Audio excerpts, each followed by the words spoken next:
Look, I know I just posted about Xenoblade on the site, but I'm gonna talk about Xenoblade anyway today, and that's just what's gonna happen, so cool.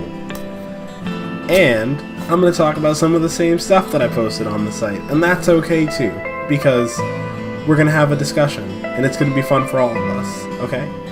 Great.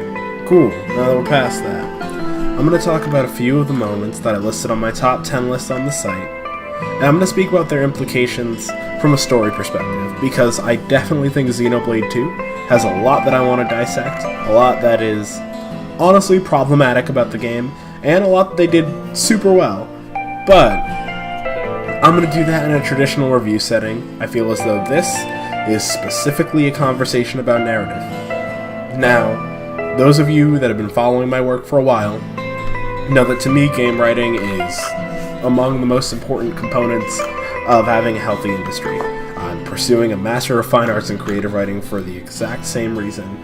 I did a video about Paper Mario and how even a game as simple as that, through its writing alone, manages to show some incredibly strong components that you wouldn't necessarily suspect from a game about everybody's favorite plumber, but flat.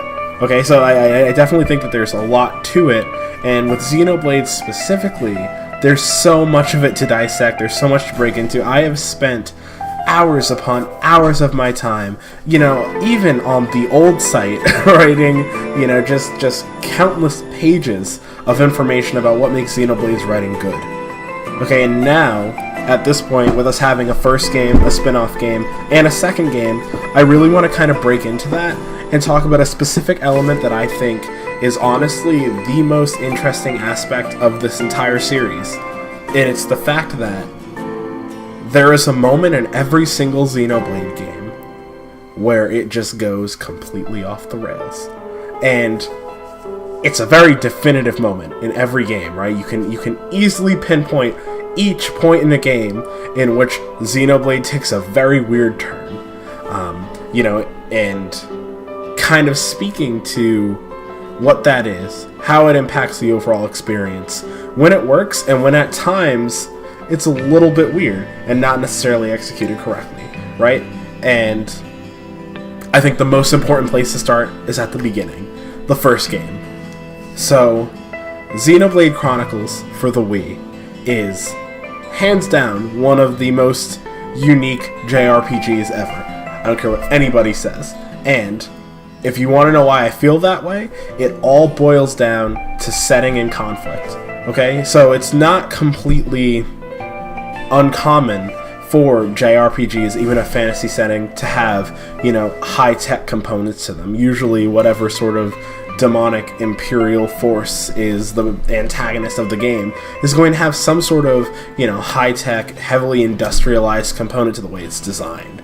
But Xenoblade Chronicles, in its entirety, pretty much throughout the entire first, I'll say, 50% of the game, has no fantasy components whatsoever. It is entirely built on this system of, even the Monado itself, right? The first time we hear Shulk talking about the Monado in depth, he's describing it as a machine. He's describing the different components of it, what makes the sword do what, does what it does or whatever, And from that perspective, you're just already kind of captured into this experience that is substantially different from what's traditionally expected.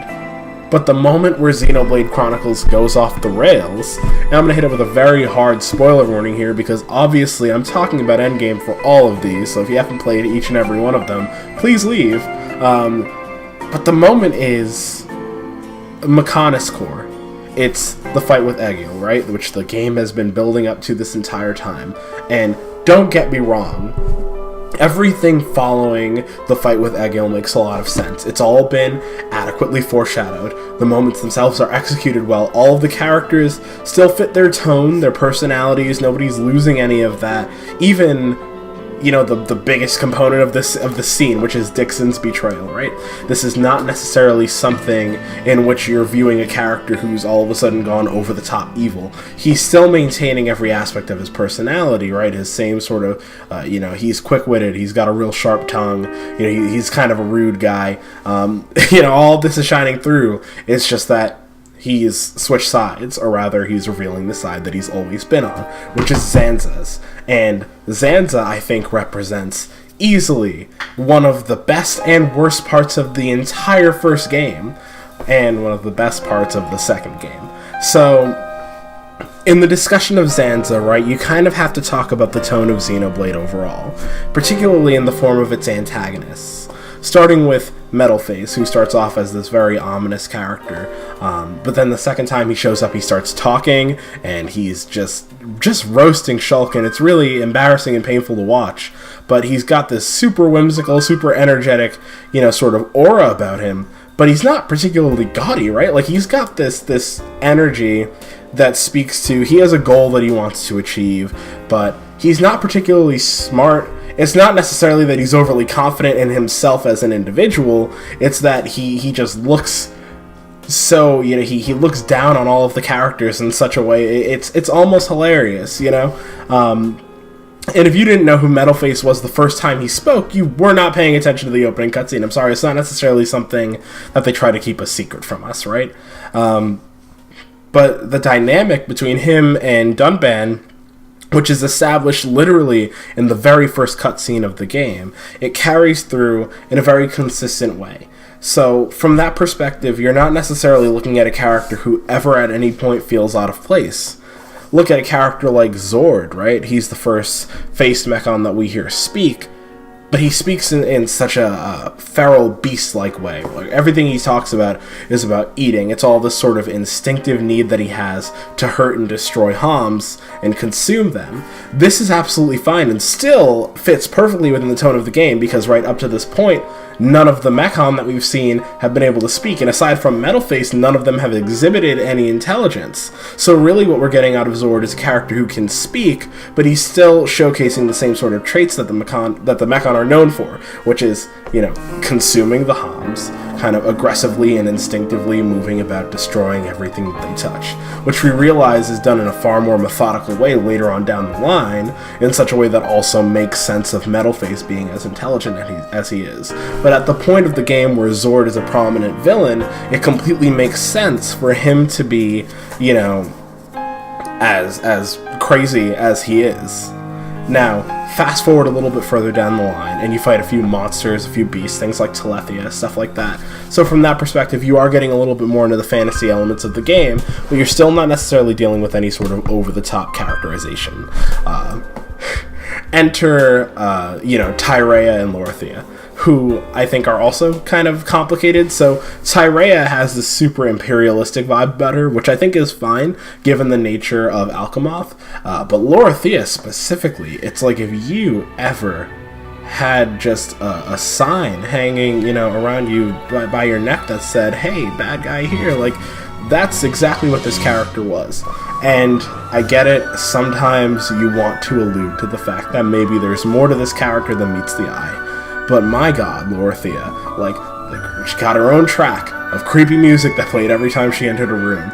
She spoke very slowly and very creepily, like there was no surprise whatsoever to her being, turning out to be a villain. She was absolutely over the top in a sense, but given the nature of other characters, like I'm blanking on the name of, like, Tyrea and Melia's mom, the fake one, not Melia's real mom, but she was kind of over the top too, and her hatred of the consort system and things like that. Like, it completely makes sense for the tone of that. Now, by the time we arrive at the Mechonis core, we've established Egil as this super sympathetic villain, right? Like, he's a character who we've come to care about. Jadeface, or Gadol, we've also seen a lot of, and has proven himself to be, kind of this sympathetic villain who's struggling with the mind control of Egil and Egil's beliefs in conjunction with being a Homs, and obviously his love for Sharla. Even to the point where, following the fight with Jadeface, we see Gadol returning to his consciousness and speaking to Egil's own interests, speaking to, his desire to watch the Bionis be destroyed. Now, each of these characters, while they may not be the most realistic in terms of the execution of their personalities, none of them feel so over the top or out of place until Zanza shows up. The second time. The first time he's around, he's on everybody's level. But when Zanza returns, when he comes out of Shulk's body and he's got this gold armor and he's flying, and it is just so much. And it definitely makes sense in the context of who Klaus was, right? As we find out both through Xenoblade 2 and the end of the first game. But in the context of where he was at that point in the game, you know, him saying things like,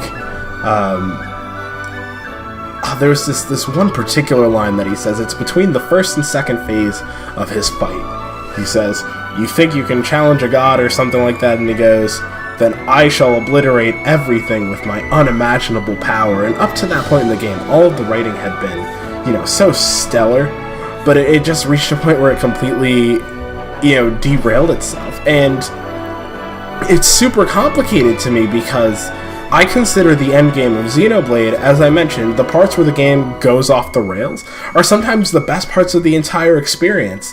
Like, even, you know, up to the point where you fight Giant Dixon. Like, it is just, that's personally my favorite boss fight of the whole game, because, you know, you get a new side of Shulk with him for the first time being resigned to killing someone.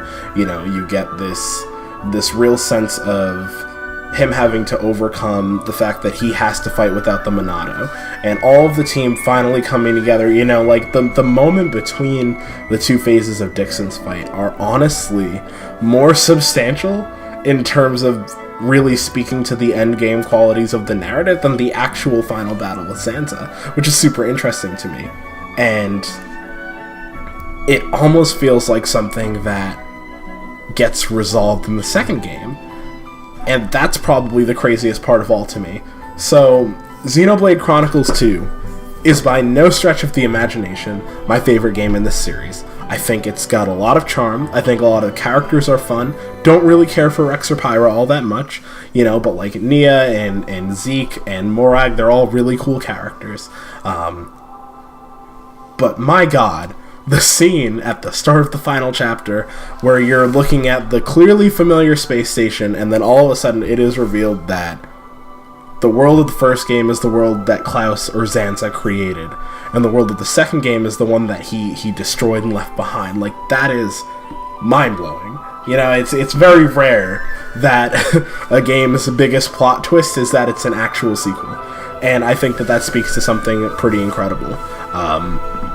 You know, it speaks obviously to my love of the franchise, that in that moment I squealed. I was like on my couch shouting up a storm. You can ask my roommate. It was something else, you know. And them taking that opportunity to create a sympathetic human character out of Klaus, to me it's like you've taken a game that, in my opinion, was 90% perfect, and you've used the sequel as an opportunity to rectify the other 10%.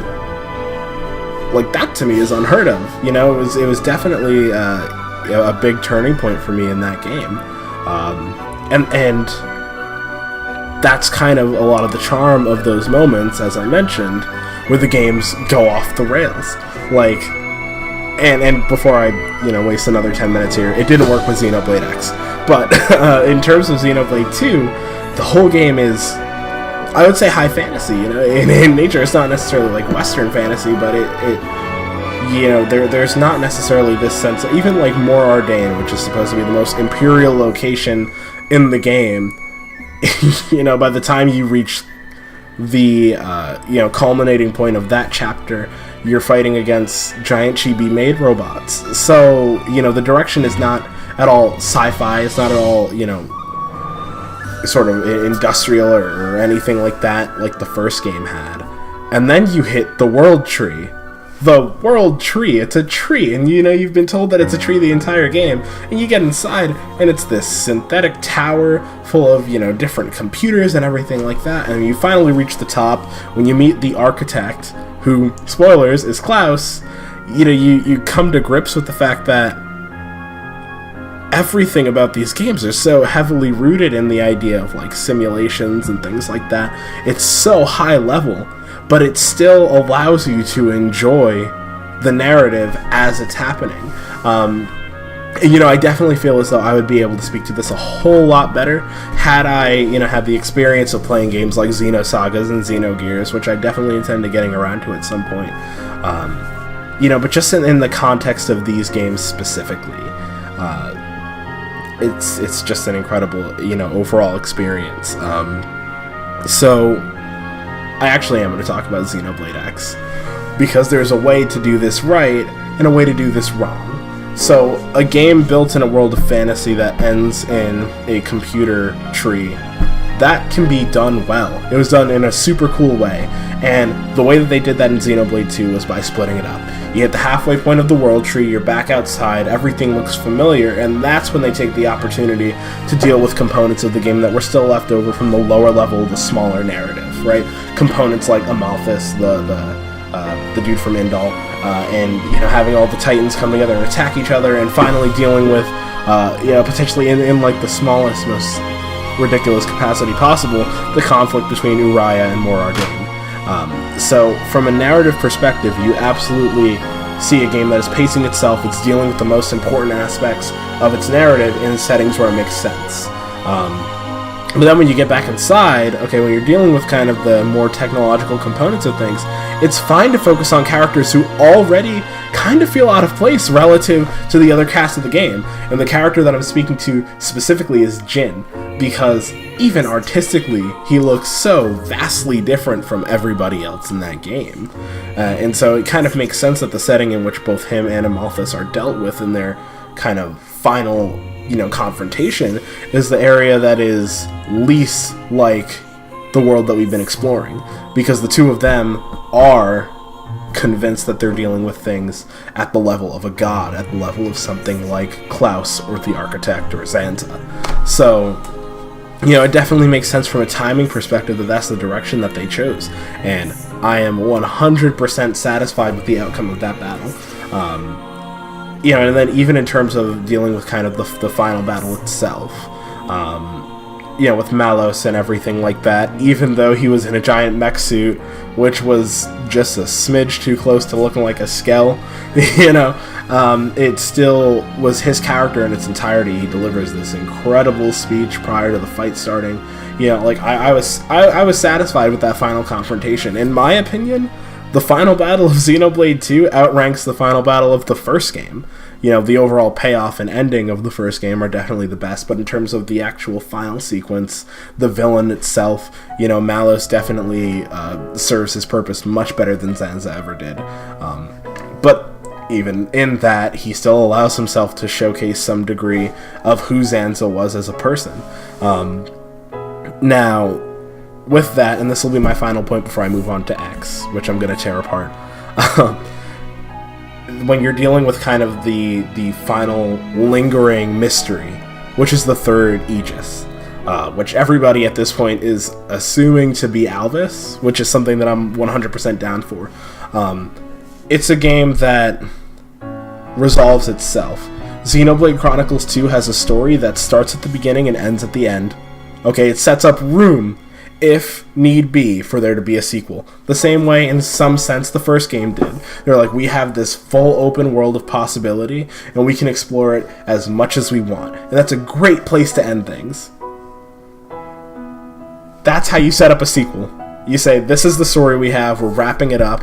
If you want to continue, maybe somewhere down the line, something like that's going to happen. I spent the entire game assuming that the world we were in Xenoblade 2, spoilers again, was the world that Schultz created at the end of the first game. But when it came to be that that was not the case, I in no way felt disappointed, because I was not promised that. And that's where I get into the issues about Xenoblade X and its ending. This is a game that is forcing itself into a sequel. And it's doing so in a way that makes no sense. And we know now, having the higher level insight of a lot of what was going on during that game's development, that the components that really messed up Xenoblade X are directly tied to two things: the multiplayer and the Avatar character. And I could go into that forever, but we're focusing on story for this video. So, specifically I want to speak to the components relating to side characters who are incredibly underutilized. This includes characters like Celica and Rock, characters like, I think there's L or whatever.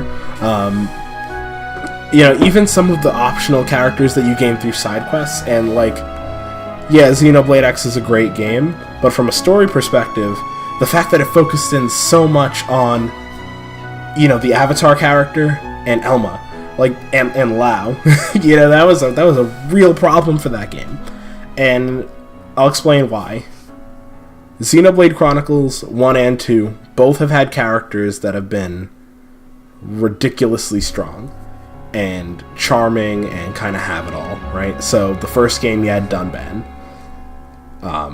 but they gave him the injury to kind of put him on the same level as everybody else.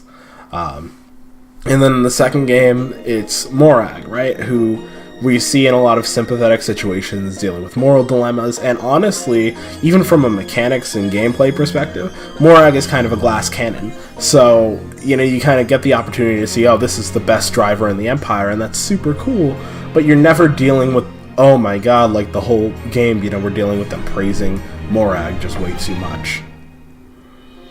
Xenoblade X has Elma, who is awesome. And that's the problem. Elma is way, way too awesome. It's not necessarily anything about her character being strong or likable. It's the fact that for a character like Elma to have been in the main party was a grave mistake, in my opinion. Particularly even looking at, counterparts within the same team. In my opinion, Lin Liku is the best part of Xenoblade X. She's funny, she's got a nice, tragic backstory. She parallels a lot of Lao's motivations, which makes her a really good foil for him. There's a lot of active dynamics, but you never are left with the feeling that no matter what the situation is, Lin's got it under control, right?